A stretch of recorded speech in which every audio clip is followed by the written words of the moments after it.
À la lisière d'un champ de manioc, une jeune fille nommée Afi lit un livre sur la médecine sous l'ombre de manguier. Elle rêve de soigner les siens. Dans un quartier animé de Lomé, une autre à coup esquisse des plans pour une application mobile qui faciliterait le commerce local. Ces deux histoires, quoique différentes, ont un point commun. Elles illustrent le formidable potentiel de la jeunesse féminine, une force souvent sous-estimée mais essentielle pour l'avenir de notre pays. Bonsoir à toutes et à tous et bienvenue dans Podium Jeunesse. Ce soir, notre émission est entièrement dédiée à cette ressource précieuse et souvent inexploitée, les jeunes filles. Comment pouvons-nous, en tant que société, démanteler les obstacles qui les freinent? Quelles actions concrètes pouvons-nous mettre en place pour leur donner les moyens de réaliser leurs ambitions à travers des témoignages et des analyses? Nous allons exploiter ensemble les pistes pour que chaque fille puisse s'épanouir et devenir une actrice du développement de notre pays. Et comme le meilleur moyen de parler de ce potentiel, c'est de l'incarner, j'ai le grand plaisir d'accueillir aujourd'hui au plateau deux jeunes dames au parcours aussi inspirant qu'atypique. À ma gauche, nous avons Sandra Palanga. Vous êtes biologiste de formation, mais actuellement, vous travaillez comme gestionnaire de clients. Vous êtes aussi la lauréate 2024 du CAOF, le concours d'art oratoire au féminin. Bonsoir Sandra. Bonsoir Madame Pénage. Heureuse de vous retrouver à Podium Jeunesse. Merci, c'est à ma droite, nous avons Nadège Akosiwa Degbevi. Vous êtes gestionnaire de ressources humaines. Bonsoir Nadège, bienvenue à Podium Jeunesse. Bonsoir Madame Pélagie, c'est tout un plaisir pour moi. Un plaisir également. Avec vous, nous parlerons des stratégies concrètes pour libérer ce potentiel, de l'accès à une éducation de qualité, à l'autonomisation économique en passant par la valorisation de leurs talents dans tous les secteurs. Commençons par vos histoires.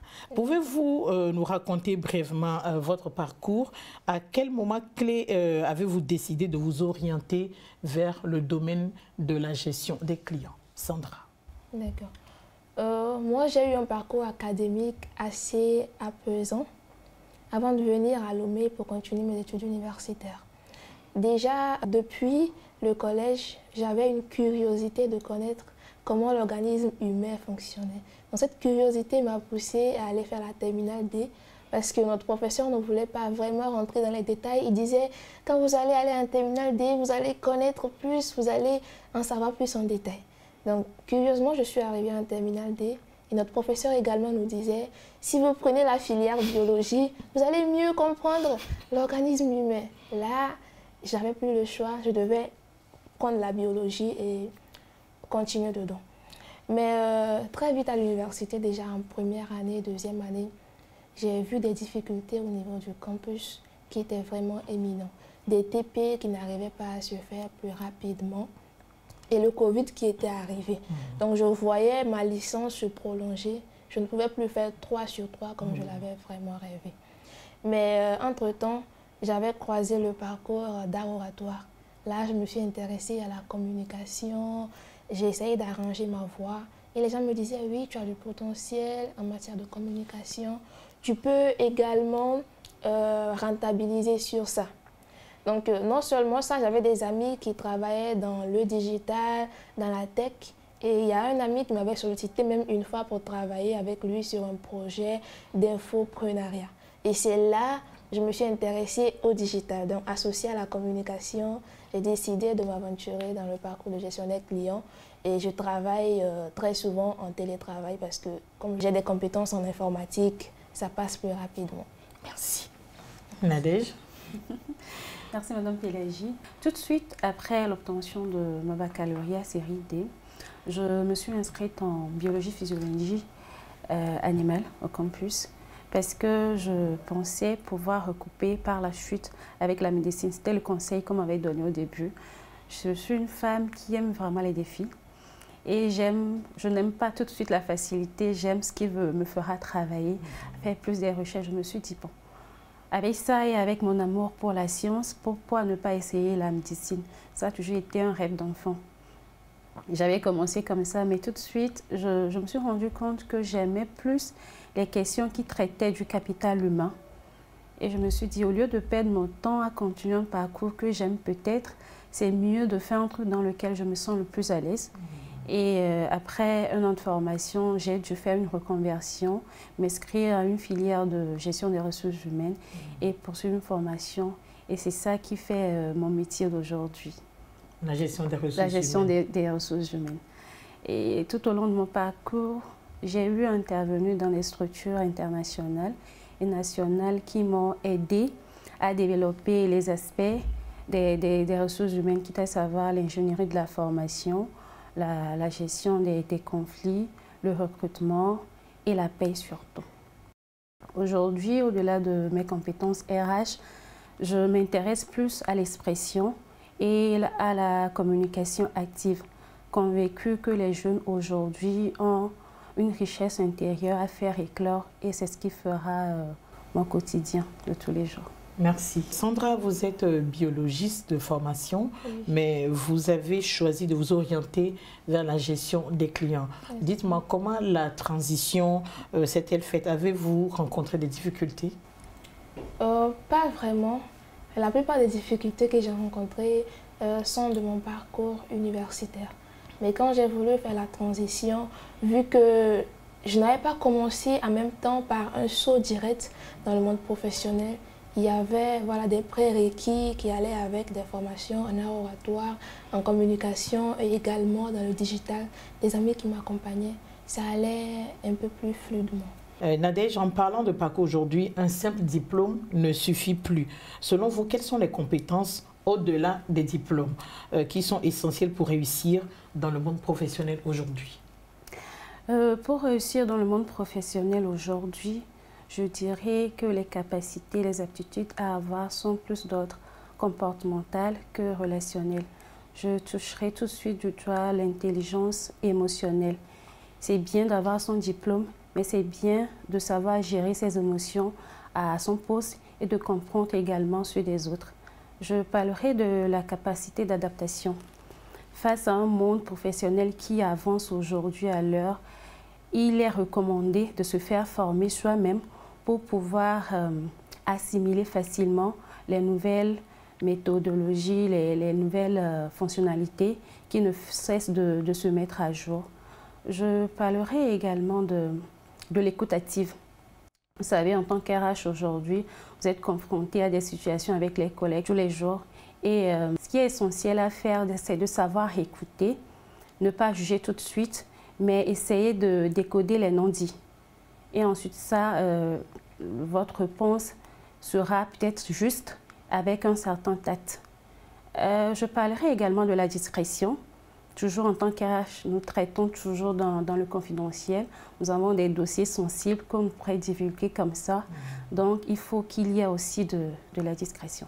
Merci beaucoup. Vous pensez quoi de la question, Sandra? Il faut vraiment les soft skills au-delà des diplômes. Moi, j'ai eu la chance de me former dans ce domaine-là. Par exemple, la gestion des émotions. Si c'est dans le domaine de l'employabilité, par exemple, être une personne flexible, c'est très important. Parce que c'est un peu difficile de travailler avec une personne qui est carrée, qui ne peut pas vraiment se lâcher pour s'adapter à l'environnement de travail. Donc la flexibilité, la gestion des émotions, c'est très important au-delà des diplômes. Et quand on veut entreprendre, par exemple, la polyvalence, ça peut aider vraiment. La polyvalence, la formation continue, ce sont des soft skills qui peuvent vraiment aider une personne à intégrer plus facilement le monde professionnel qui aujourd'hui est saturé par beaucoup de diplômés.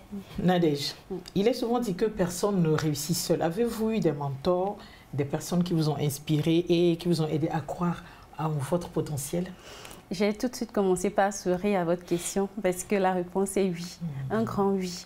Je me rappelle encore, dès le début de mon immersion dans le monde professionnel, j'ai eu un mentor, c'était une dame, c'était ma supérieure hiérarchique quand j'étais stagiaire. J'accumulais erreur sur erreur, je faisais tellement de fautes professionnelles, mais malgré tout cela, elle prenait son temps, elle usait d'une certaine patience à me dire « Mais Nadège, tu devais faire ceci et non ça ». Elle m'a montré tout ce que je peux faire pour éviter les erreurs possibles. Et ce qui est bien aussi, c'est qu'après que j'ai commis ces erreurs-là, elle me montre comment je peux les corriger. Comment arriver à bout de cela? Sandra?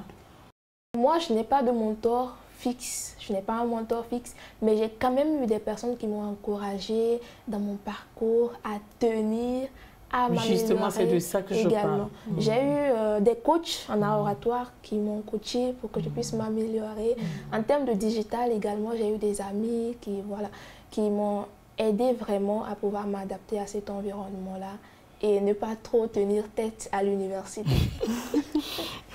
Pensez-vous que les jeunes filles ont suffisamment de modèles féminins auxquels s'identifier au Togo aujourd'hui? Je pense qu'il y a des modèles féminins, mais elles ne sont pas tellement visibles. Il y a un manque de visibilité. Elles ne sont pas promues. Voilà, elles ne sont pas promues. On n'arrive pas à les voir. Il y a des femmes qui occupent de grands postes, qui sont des grandes mécaniciennes, de grands entrepreneurs, mais on ne les voit pas. Celles qu'on voit aujourd'hui ne sont pas l'exemple qu'on veut voir sur la jeunesse féminine demain. Mais sinon, moi je pense qu'il y a assez d'exemples, mais elles ne sont pas visibles. Peut-être que ce serait bien que des femmes qui sont dans la tech, dans des métiers dits pour hommes, doivent se mettre un peu en avant pour qu'on puisse les voir et que voilà, qu'il y ait des politiques pour pouvoir les mettre en avant et les encourager. Parce qu'aujourd'hui, qu'on le dise ou non, c'est un peu difficile de pouvoir rassembler les jeunes quelque part pour leur montrer un modèle féminin. Mais à travers les réseaux sociaux qui sont plus suivis aujourd'hui, WhatsApp, TikTok, Facebook, on peut mettre en avant ces jeunes femmes-là. Merci. Nadège, vous avez un ajout au propos de Sandra sur cette question? J'irai juste dans le même sens qu'elle. Nous avons quelques exemples, mais aujourd'hui, elles ne sont pas assez visibles. Je parlerai peut-être de Sina Larsson, notre ministre de l'économie numérique et de la transformation digitale. J'ai aussi vu vent de Madame Amira Bonfo, ancienne députée et entrepreneur également. Nous avons quelques exemples, mais aujourd'hui, elles ne sont pas assez visibles. Et Sandra, la biologie et la gestion des clients sont deux mondes très différents. Quels sont les points communs que vous avez trouvés et qui vous ont permis de réussir dans votre nouveau métier en tant que gestionnaire de clients? Il n'y a pas tellement de points communs, mais l'université m'a appris des soft skills qui m'aident dans ce domaine. Par exemple, la ténacité. La fac, c'est comme un camp militaire en fait. Si tu n'es pas vraiment tenace, téméraire, résilient, tu peux pas. Et puis voilà, au campus, à la fac, tu es obligé d'interagir avec tes amis, d'apprendre d'eux, de les supporter parfois malgré vos différences. Donc, ce qui fait qu'aujourd'hui, en tant que gestionnaire relation client, je peux facilement interagir et comprendre les clients auxquels je fais face. Également, l'adaptation. Parce que j'ai eu un parcours académique assez brillant, du coup primaire jusqu'au lycée. Je n'ai jamais échoué, mais quand je suis venue à l'université, il y a une différence flagrante qui m'a surprise. Je vois que je ne peux pas faire 3 sur 3 comme dans mon parcours académique. Donc là, la manière dont on apprenait au lycée, ce n'est pas de la même manière qu'il faut apprendre à l'université. Donc, ça m'a appris à pouvoir me réinventer, à m'adapter à une situation et à me dire non, ce n'est pas carré, il faut toujours apprendre et s'adapter pour pouvoir réussir. Donc, ce prérequis-là m'aide vraiment à me former continuellement dans mon domaine et pouvoir exceller. Je reste toujours avec vous. Votre parcours est un excellent exemple de conversion réussie. J'aimerais savoir comment votre formation scientifique vous a aidé à développer des compétences comme la rigueur ou l'analyse et comment les appliquez-vous aujourd'hui dans votre rôle de gestionnaire de clients. Oui, bon, moi j'ai fait la biologie et c'est une filière plus ou moins scientifique. Et quand on parle de filière scientifique, il faut beaucoup de concentration. Donc, il fallait être vraiment rigoureuse, sérieuse, concentrée dans ce que je faisais. Donc, c'est ça qui m'a permis vraiment de pouvoir garder cet esprit de rigueur-là et pouvoir l'amener dans mon domaine actuellement. Merci. Nadège, en tant que gestionnaire de ressources humaines, vous êtes au cœur des recrutements et des carrières. Observez-vous des différences dans la manière dont les jeunes filles et les jeunes hommes abordent le monde du travail aujourd'hui? Oui. Nous remarquons quelques écarts de différence. Toutefois, s'ils ne sont pas aussi systématiques que ça, la manière dont un jeune homme pourrait aborder une offre, par exemple, d'emploi, est différente de comment une fille pourrait le faire. L'homme quand bien même qu'il n'a peut-être pas les 100% des compétences exigées dans l'offre, dira qu'il ne tente rien à rien, je vais quand même essayer. Mais la femme, lorsqu'elle a au moins 80%, ou bien déjà 80%, dira que je n'ai pas 100% de ce qu'on me demande. Donc je n'irai pas. Peut-être que lors de l'interview, je serai recalée, on ne m'acceptera pas, donc je reste là, je ne bouge pas. Au jour le jour, on voit un jeune homme plus persuasif qui est libre de communiquer sur ses ambitions dans le monde professionnel, sur le poste qu'il vise peut-être dans le futur. Mais la femme, elle est plus timide, elle est plus réservée, elle n'aime pas donner son avis, elle n'aime pas partager ce qu'elle a comme vision. Et nous avons aussi très souvent un problème de leadership féminin. Dans un environnement où la dominance est du côté de l'homme, la femme se sent toutefois réservée. Elle ne s'adonne pas tout de suite. Je vois, merci. Les stéréotypes ont la vie dure, surtout dans le domaine de la technologie. Voici le témoignage d'une jeune femme qui a choisi de briser les codes et d'ouvrir la voie à d'autres. Je vous avertis, c'est une vidéo amateur. En tant que futur ingénieur en génie logiciel et figure active de la tech, vous êtes un modèle pour de nombreuses jeunes filles. D'après vous, quels sont les principaux obstacles qui empêchent les filles de s'orienter vers les métiers de la technologie et comment votre engagement personnel contribue-t-il à briser ces barrières? L'un des principaux obstacles, c'est le manque de modèles visibles, de représentation féminine dans le domaine de la tech. Dans le domaine dans lequel je suis, si je viens dans le domaine et que je vois que je n'ai pas de figure inspirante ou je n'ai pas une personne à indexer pour dire que telle personne arrive à exceller, je vais me dire, est-ce que ce domaine est vraiment fait pour moi? Est-ce que je vais pouvoir exceller? Et mis à part ça, il y a également les pressions de la société. Donc, on attend souvent des jeunes filles qu'elles choisissent de faire des facultés ou du moins des filières douces. Des filières douces comme le marketing, le commerce, et c'est bien. Mais dès qu'une fille ose dans la tech, on attend d'elle qu'elle fasse 2 fois plus d'efforts, qu'elle prouve encore plus ses compétences, qu'elle sache faire et tout. Et aujourd'hui, on associe très souvent la tech aux garçons. Oui, on associe la tech aux garçons. Tout ce qui est jeux vidéo, par exemple, tout ce qui est mathématiques avancées, voilà. Mais à part ça, en gros, il y a le manque de confiance en soi qu'on traîne parfois depuis l'école, en fait. C'est là que mon engagement intervient. Parce qu'au travers de mes interventions, mes contenus et mes rôles dans les communautés, j'essaie de créer des espaces d'engagement et de sororité où les filles peuvent se dire « je ne suis pas seule et si elle peut le faire, je peux le faire aussi ». Je ne fais pas que parler, je montre, je code, je travaille sur des projets et je m'expose à divers challenges. Pour que d'autres puissent se projeter, pour que d'autres puissent s'inspirer. Votre mémoire en génie logiciel et votre militantisme en faveur des filles dans la tech semblent être les deux faces d'une même pièce.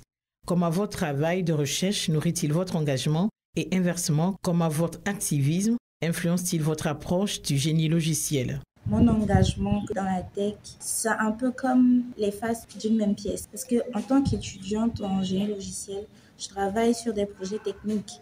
J'apprends à développer des solutions numériques, mais je ne peux pas le faire sans penser à l'impact que cela peut avoir sur les autres et surtout sur les filles. Et pour la petite histoire, j'ai été sélectionnée comme fellows pour le programme d'excellence Girl Boss, une initiative portée par Awelab.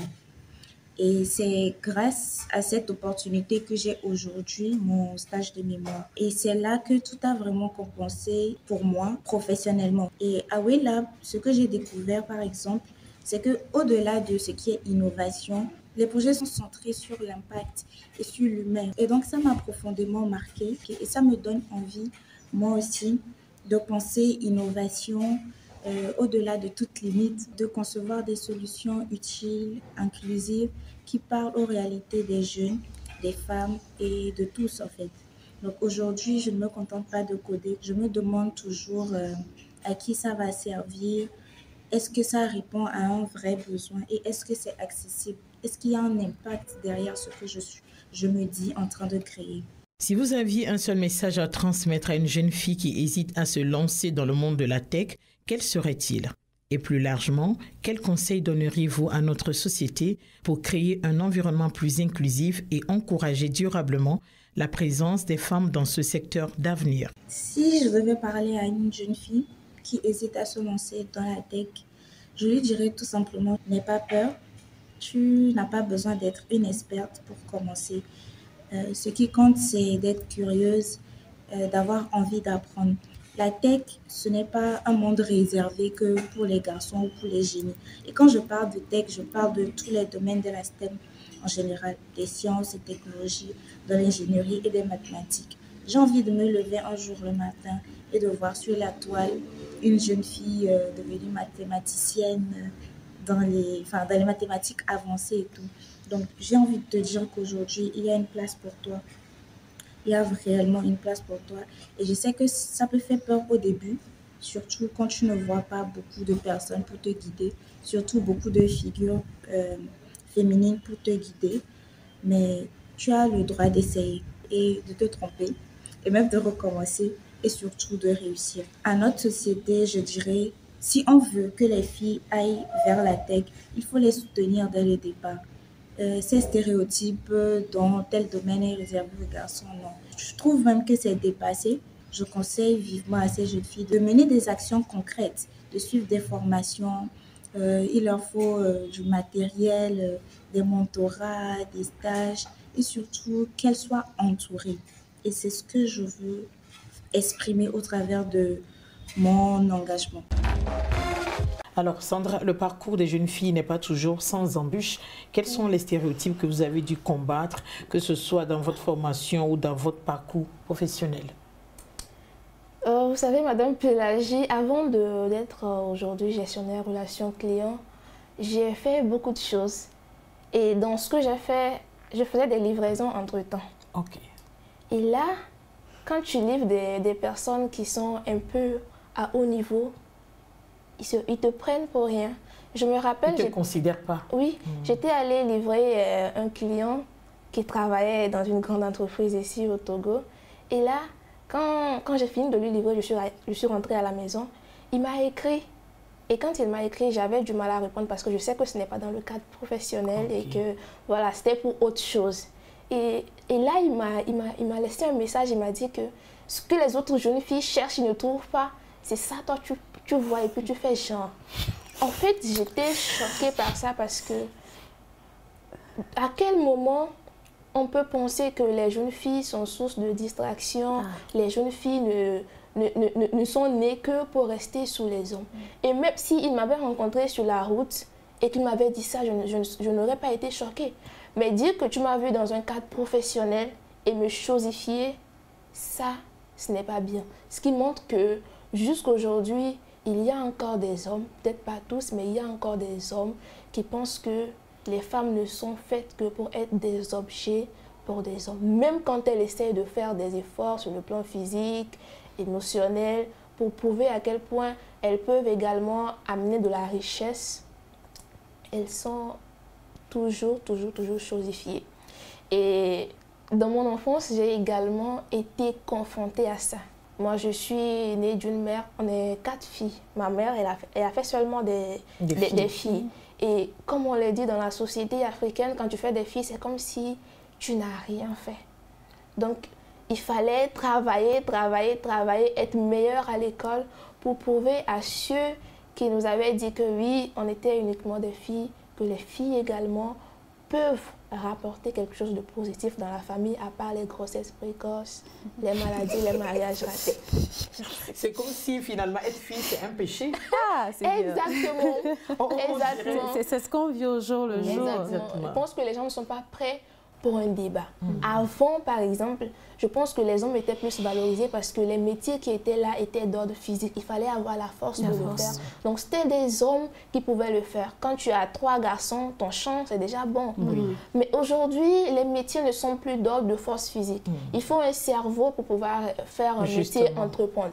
Et filles comme garçons, on a le même cerveau. Il n'y a aucune étude médicale qui prouve que le cerveau de la femme fonctionne moins que le cerveau de l'homme. Donc je crois qu'aujourd'hui, il faudrait qu'on puisse comprendre que la femme a sa place dans la société et que de la même manière qu'un homme peut ramener de la richesse, la femme également peut le faire sans pour autant faire un gros mariage ou voilà, être sous un homme puissant. Merci. Alors, Nadège? Madame Belaji, la femme a sa place dans la société. J'ai eu une adolescence parsemée par cette expression-là où on disait qu'une femme ne peut encadrer un homme. Et c'est un problème que nous avons au jour d'aujourd'hui dans nos sociétés. Ça continue. Ils se disent qu'une femme ne peut pas gouverner, alors qu'il n'est pas seulement question de gouvernance. Il est question de compétences, il est question de savoir-faire et de savoir. Donc aujourd'hui, l'on devait remédier à cela et surtout éviter de dire à la jeune fille que ce métier-là, tu ne peux pas le faire, cette tâche-là, tu ne peux pas l'exécuter parce que c'est directement cliché homme. Je me rappelle, j'étais au fur et à mesure que j'avançais dans mon parcours confrontée à un groupe de personnes qui étaient purement dominées par les hommes. La dominance était vraiment masculine, très élevée. Où avec cette expression-là que j'entendais le plus souvent, j'avais une peur en moi qui m'empêchait de pouvoir exécuter, travailler avec eux en tant qu'équipe. Mais à un moment, je me suis dit, mais attends, tu as des objectifs à atteindre, tu as un rapport à faire. À la fin, il faudrait trouver un moyen pour arriver au bout de cela. Et là, sans que je le sache, une force intérieure, je ne sais pas, mais je suis arrivée à imposer cette autorité devant ces hommes-là pour dire, écoutez, mais on est là pour travailler, soit vous travaillez avec moi, soit on trouve une solution. Et voilà, ça s'est fait. Merci. Sandra, en parlant de parcours, le système éducatif joue un rôle important. Pensez-vous que le système éducatif togolais encourage suffisamment les jeunes filles à explorer toutes les filières, y compris celles qui sont traditionnellement dominées par les hommes, comme vous en aviez parlé un peu plus haut? Je crois que théoriquement, oui, mais dans la pratique, ce n'est pas le cas. Ce n'est pas le cas. Parce que le système éducatif, ce n'est pas un système extraterrestre. C'est nous, le système éducatif. Les parents d'élèves, ce sont des parents. Les inspecteurs, ce sont des parents. Mais moi, je me dis que le système éducatif, ce n'est juste que le reflet de notre système à la maison, de notre système de la société. De la société. C'est juste le reflet. À quel moment, à la maison, on encourage nos filles à pouvoir faire ce qu'elles veulent? À quel moment, on ne leur dit pas non, ne fais pas ci, tu vas ressembler à un garçon? À quel moment on leur laisse le libre choix de choisir leur filière, de faire ce qu'elles veulent, comme je l'avais dit. Quand on n'arrive pas à le faire à la maison, on ne va pas s'attendre à ce qu'à l'école, une fille puisse choisir une filière, même si elle aime la filière. Quand c'est défini masculin, elle va dire non, ce n'est pas fait pour moi. Je me rappelle, à la maison, tout ce que vous faites quand tu es femme, on remet en question ton mariage. Ton mariage. On ne remet pas en question le fait que tu puisses avoir de la puissance pour pouvoir faire quelque chose de bien dans la société. Donc, quand c'est comme ça, si moi je suis née dans une société et je n'ai pas vu une femme devenir menuisier, à quel moment dans mon parcours scolaire je vais arriver à faire la menuiserie? C'est pas possible. Mais si, c'est peut-être dans le cas où peut-être mon papa était menuisier et que dans l'enfance, j'allais pour l'aider à l'atelier, peut-être là, je peux rêver. Mais de manière globale, quand on n'a pas vu quelque chose, on ne peut pas rêver le faire. Je prends un exemple. Dans une société où, par exemple, 80% des femmes sont des maçons, c'est elles qui construisent les maisons. Un enfant qui naît dans cette société-là, jamais il ne va dire que la maçonnerie, c'est pour les hommes. Il va dire que la maçonnerie, c'est pour les femmes. Donc, ce qui veut dire que c'est la société, c'est ce que l'on voit qui conditionne notre subconscient à pouvoir vouloir et faire quelque chose. Donc, si on veut vraiment aider le système académique, éducatif, à pouvoir encourager les jeunes filles à s'intégrer dans des domaines dits pour les hommes traditionnellement, il faudrait que dans l'éducation des enfants, on puisse insérer cela. Depuis la base. Depuis la base, on puisse leur montrer l'exemple. Merci. Voilà. Nadège. À cette question, ma réponse, quelques années en arrière, aurait été la négation.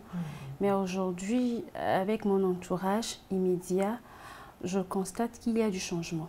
Ça commence par venir. Avant, après l'obtention du baccalauréat, on embrasse facilement les métiers de secrétariat, les messieurs qui sont dans le domaine de la santé.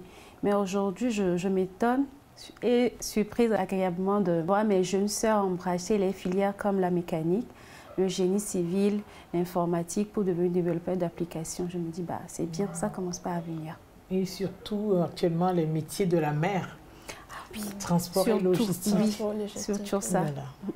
Toujours par rapport au système éducatif, est-ce que vous pensez qu'il y a des changements qui, selon vous, sont urgents à mettre en place pour la promotion de l'éducation de la jeune fille? Comme je l'ai dit un peu en arrière, le système éducatif n'est que le reflet de la société. Et aujourd'hui, les parents, qu'on le veuille ou non, sont nos modèles premiers. Il faut que eux, ils puissent nous encourager, nous orienter vers des domaines. On ne va pas dire aux jeunes filles d'aller forcément faire les métiers d'hommes. Non, c'est pas forcé. Mais quand elles sont intéressées par quelque chose, il faudrait qu'elles aillent apporter leur expertise. Et dans le domaine éducatif, s'il faut un changement urgent, je pense que ça doit être au niveau de l'éducation. De l'éducation. Oui. Vous pensez déjà à un exemple de changement qu'on pourrait opérer au niveau du système éducatif pour promouvoir l'éducation de la jeune fille? Déjà au cours primaire, essayer de changer la mentalité des jeunes filles, à savoir, nous sommes tous égaux devant les travaux. On préfère le métier qu'un homme peut faire tout de suite, tu pourrais le faire également en tant que jeune fille. Et aussi, depuis la maison aussi, essayer d'encourager les jeunes filles à faire plus que ce que la société attend d'elles. Sandra, vous vouliez faire un ajout? Oui, je pense que les métiers dont on parle, les STM, les métiers qui ont trait à la technologie, ça demande beaucoup de concentration. Et je pense que souvent, on ne laisse pas à la jeune fille le temps de pouvoir se concentrer. On la divertit par des devoirs de la société. Elle n'arrive pas à se concentrer par rapport aux hommes. Quand un homme veut se concentrer pour faire la médecine, devenir ingénieur, devenir architecte, on l'encourage et on lui dit oui, va te cacher là, apprends, c'est toi notre espoir de demain. Notre héritier, notre prince héritier. Voilà. Il faudrait qu'on donne ce même privilège à la femme si on veut vraiment qu'elle puisse évoluer dans ces domaines-là, qu'on puisse le privilégier. Quand une femme dit qu'elle veut devenir architecte, qu'on lui dit va te cacher, apprends, c'est toi l'avenir. Parce que quand ce n'est pas ça, quand il y a une différence flagrante entre le temps qu'on donne à un jeune garçon et à celui d'une jeune fille, c'est normal. Quel résultat nous voudrions avoir dans 10 ans, dans 15 ans, dans 20 ans? Quel résultat? Donc il faut que les parents, vraiment, en tant que parents d'élèves, inspecteurs, puissent faire vraiment la part des choses en donnant libre cours aux jeunes filles de pouvoir exercer leur volonté. Donc en bref, il faut une action collective. C'est ça. De la part de tout un chacun, voilà. de ne pas dire à la femme que tu es censée simplement rester dans un foyer, pondre des enfants, les éduquer et que ça s'arrête là. Que toi aussi tu peux apporter une plus-value à la société. Merci. Nadège, je reste avec vous. La gestion des ressources humaines est un domaine stratégique pour les entreprises. Quels sont selon vous les meilleurs atouts des femmes sur le marché du travail togolais? En temps, j'avais parlé d'intelligence émotionnelle. Et je pense qu'aujourd'hui, la femme a cette capacité-là de savoir gérer ses émotions quand elle est en poste. Je parlerai également de la gestion de liens en milieu professionnel. Une femme sait comment aborder, sait comment concilier deux personnes en conflit. Ce sont des choses que nous avons naturellement. Je donnerai seulement ces deux points. Merci beaucoup. Sandra, votre parcours prouve qu'il est possible de se réinventer professionnellement. Est-ce que selon vous, c'est quelque chose d'accessible à toutes les filles ou est-ce que cela demande un certain bagage que tout le monde n'a pas? Non. Il y a quelqu'un qui disait en tant que rester dans un mauvais bus pendant longtemps, le coût du retour va te coûter plus cher, en fait. Quand on constate qu'on n'aime plus un domaine, le plus tôt sera le mieux. Même à 30 ans, même à 40 ans, on peut décider d'aller vers de nouveaux horizons. Moi déjà, en deuxième année, j'ai constaté le danger que je voyais devant. Il y a beaucoup de diplômés en biologie. Et non seulement ça, pour finir la licence, c'est vraiment un travail vraiment dur à cause des laboratoires et tout ce qui n'allait pas. Donc très tôt, je me suis dit que si je veux avoir ma licence ici en biologie, déjà ça va me prendre du temps et ce n'est pas garanti que je puisse avoir du travail à la fin. Donc très tôt, je me suis lancée dans autre chose. Et même si aujourd'hui j'ai ma certification en biologie, ça pourra peut-être me servir plus tard pour mes ambitions prochaines. C'est un acquis que vous avez déjà. C'est un acquis que j'ai déjà. Mais j'ai quitté très tôt. Je me suis lancée vers d'autres horizons plus tôt. Et c'est ce que les gens doivent faire. Faire une transition. Peut-être ne pas sauter d'un domaine à un autre, mais essayer de jumeler les deux. Et quand tu vois que ça va quelque part, tu peux lâcher l'autre côté. Voilà. Merci. En tant que jeune professionnelle, vous êtes des actrices de changement. Nadège, comment, à travers votre parcours et votre métier, pensez-vous pouvoir contribuer au développement de la société togolaise? Je parlerai de sensibilisation. Déjà, chez nous, les formations que nous organisons, sensibiliser la jeune femme sur les enjeux sociaux. Je parlerai également de détecter les compétences les meilleures, les accompagner, les suivre dans leur gestion de carrière également. Merci. Sandra? Oui, je dirais que déjà, les femmes ont un leadership naturel. Parce que quand on regarde nos mamans qui n'ont pas été à l'école, je me dis, regardez ce qu'elles ont fait de nous. Elles n'étaient pas allées à l'école, mais elles connaissaient la vie sociale. Elles pouvaient nous éduquer pour que, quand on arrive en fait dans le monde professionnel, on puisse s'intégrer. Elles nous apprenaient beaucoup à nous réveiller tôt, à apprendre nos leçons. Elles sont les meilleures coachs. Des meilleurs coachs. Qu'on n'a jamais vu. Premier meilleur coach. Malgré, pourtant, elles n'ont pas fait de formation en leadership. Elles n'ont pas été forcément à l'école. Et moi, je me dis qu'aujourd'hui, si j'ai la chance déjà d'être éduquée, de faire des formations, je peux offrir beaucoup de choses. Déjà, j'ai eu à former des jeunes et des enfants. J'ai remarqué que le problème chez les jeunes femmes, c'est le complexe d'elles-mêmes, le manque de confiance en soi. Et c'est ça, en fait, qui est le socle de tous les problèmes dans la société qui est liée à la femme, parce qu'on se complexe par rapport à notre physique. Le garçon, quand il se lève, lui s'en fout de son physique. Il va, il attaque, il fait ce qu'il a à faire, même s'il veut draguer la plus jolie femme du monde, il va le faire même s'il n'est pas physiquement beau. Mais la fille, en fait, même quand elle sait qu'elle a des compétences, elle est complexée, elle manque de confiance en elle. Et quand je veux donner une formation en prise de parole en public, je commence par ça, la confiance en soi, avant de chuter sur le leadership et également aller dans la prise de parole en public. Et une personne qui arrive à parler en public, qui arrive à se mettre nue devant un public pour parler, faire des erreurs et se corriger, c'est une personne qui n'aura pas peur de pouvoir aller dans le monde professionnel et défier tout ce qu'il y a comme stéréotype, travailler comme il le veut.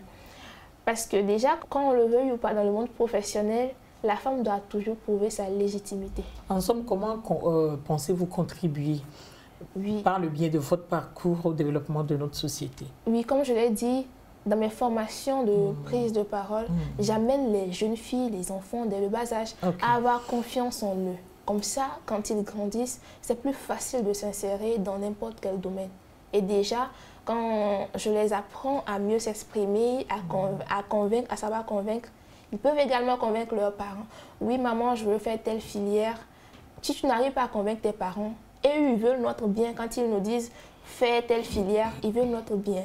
Mais ils ne savent pas que les choses ont changé aujourd'hui. Donc, il faudrait avoir l'art de pouvoir les parler, les convaincre pour qu'ils puissent accepter de nous donner la confiance pour qu'on puisse évoluer dans un domaine. C'est important que lorsque les enfants choisissent les filières, qu'ils puissent convaincre. Parce que les parents ont besoin de savoir la raison pour laquelle vous choisissez cette filière. Est-ce que c'est pour accompagner les camarades? Parce que ça se fait. Ça se fait aussi. Et puis, ils ont aussi peur que tu ne puisses pas y arriver. Mais je me rappelle, moi, quand j'ai eu mon baccalauréat, on était en groupe de filles. La plupart étaient parties en anglais. Parce que c'est pas quoi choisir en fait. Voilà. Elle n'avait pas de rêve, n'avait pas de vision, pas d'ambition avant le baccalauréat. Surtout qu'il n'y ait pas aussi d'accompagnement derrière. Exactement. C'est pas comme aujourd'hui où les psychologues de l'éducation se promènent dans les lycées et les conseillers en orientation essaient de guider les enfants. Nous sommes en train de toucher le but de notre échange. Et si vous deviez laisser un dernier message aux jeunes filles qui nous regardent ou qui nous ont suivis pour les encourager à croire en leur potentiel, quel serait-il? Il y a un monsieur qui m'a dit un jour, c'était le formateur, celui qui m'avait formé en soft skills. Un jour, j'ai vu un programme auquel je voulais postuler, mais je ne remplissais pas tous les critères.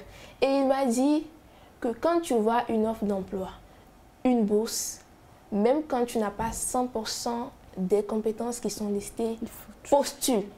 Parce que tu ne sais pas sur quoi on peut se baser. Parce que la pire des erreurs, c'est de ne pas essayer. Oui. Exactement. Et je l'ai essayé une fois, j'avais vu une offre d'emploi entre-temps, j'étais à la maison, assistante bureautique. J'avais jamais fait des études dedans, mais j'ai postulé. Et quand je suis allée, on m'a prise. J'ai commencé par travailler, j'ai regardé les CV des gens, j'ai vu des gens qui avaient le master. Il y avait plus de 100 CV de personnes qui avaient le master. La licence, le même poste? Oui, la licence, on n'en parlait même pas.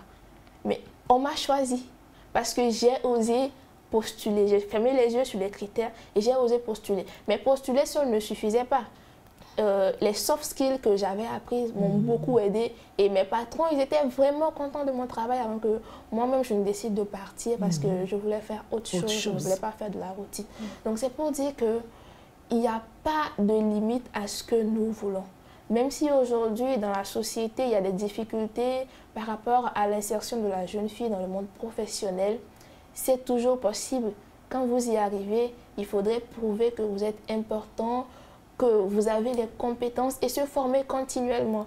Moi, j'avais vu, on a demandé de maîtriser Excel, par exemple. Je ne maîtrisais pas, mais à 2 jours de l'entretien d'embauche, moi, je me suis formée en Excel. Donc, c'est possible quand on a la volonté. Tout à l'heure, vous avez dit qu'il n'y a pas de limite en tant que fille, en tant que jeune fille, en tant que femme, à ce que nous voulons. Moi, je vais renchérir en disant qu'il n'y a pas de limite à ce que nous pouvons faire. Votre message, dernier message pour les filles, Nadège? Je dirais juste, jeune fille, ne baisse pas les bras. Peu importe ce que le monde présente devant toi, peu importe les limites, peu importe les embûches, il faut toujours arriver à bout, toujours se dire qu'on peut le faire et se dire qu'on n'est pas né pour être spectatrice, qu'on est né pour impacter, qu'on est né pour apporter sa plus-value et que quelque part ailleurs, quelqu'un attend qu'on soit levé pour aussi éclore. Merci à vous, Sandra et Nadège, d'avoir éclairé notre réflexion sur le potentiel de la jeune fille cet après-midi. En définitive, chers amis de Podium Jeunesse, miser sur le potentiel de la jeune fille, c'est investir dans l'avenir de notre pays. En leur offrant éducation, santé et confiance, nous libérons un formidable potentiel d'innovation et de progrès. L'avenir de notre nation s'écrit aussi dans leur réussite. Je vous remercie de nous avoir suivis. À la prochaine.